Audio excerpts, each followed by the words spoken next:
Hello everyone, it's Shane Kanto, your Wasteland reviewer, and I'm here to review Hung Up on a Dream, the Zombies documentary, and this is from director Robert Schwartzman and focuses on the story of the British invasion era classic rock group, the Zombies.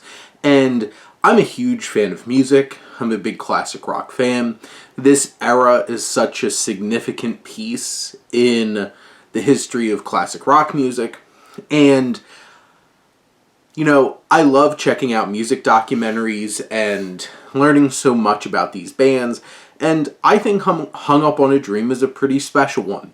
And I think its approach, and also the members of the group, make this film really stand out. There isn't a lot of ego here.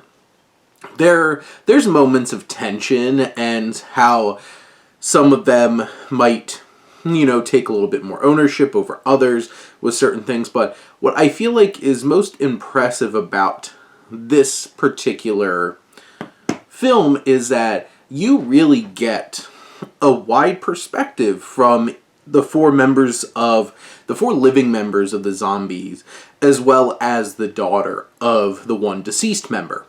And you hear from Colin Blunstone and Rod Argent and, Hugh Grundy, Chris White, and Lucy Atkins, the son of Paul Atkinson. And you really understand where each of them were coming from. We get a glimpse behind the curtain for each of them. Some of them get a little bit bigger of a spotlight than others, but you really understand where each of these group members was coming from, how they came into this experience. But I think what really makes this film stand out are the stories. And one of the big elements is this cautionary tale of why so many of these mid to late 60s rock groups, and specifically British invasion groups, burnt out so quickly. And the raw deal that so many of them got because how management was treating them and not really paying them and taking advantage of them.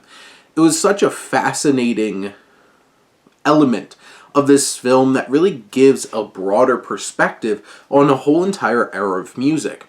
And you really understand how significant this band was. Like, they were number 2 to the Beatles in many ways at this time, at these specific moments. And this film is full of great stories, whether they were fun stories, whether they're harrowing stories, whether it was about their past. Like Colin Blunstone's experience from his youth and him being adopted and the truth behind that, it's a really moving story. And you have, tensions in the recording studio and how that lends some perspective on the band's dynamics.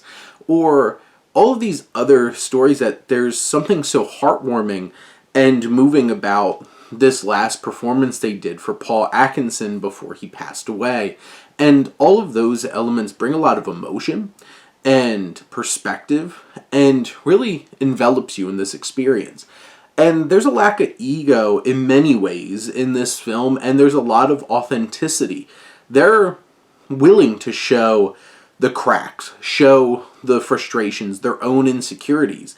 And it makes the experience so much more relatable and engrossing and helps build that connection. And of course, when the music hits, this music just hits. And there's little things in terms of the storytelling of them setting a stage for a song, and then you're like, oh, what's the song? And the music hits and you're just sucked in. And I think Schwartzman does a really good job of setting the stage for these musical moments and then really committing to them and having some really great footage of these performances. This film is an extremely effective, relatable, moving, informational even, broadening perspective of a music documentary that avoids a lot of pitfalls of them. Sure, it has its elements that, structurally and stuff like that you might expect. But it even has these little 1960s trappings from how they write the years when they're trying to let us know at what point in time we're in. Just the color, the style of the fonts and elements like that. It's the little details. It's the stories. It's the humanity that really makes this film stand out in such a big, wide range of so many great music documentaries. This one really does take a step up and stand out. But those are my thoughts on Hung Up on a Dream, the Zombies documentary. Let me know what you think and let's talk some movies. But thank you as always for tuning in and supporting your Wasteland reviewer.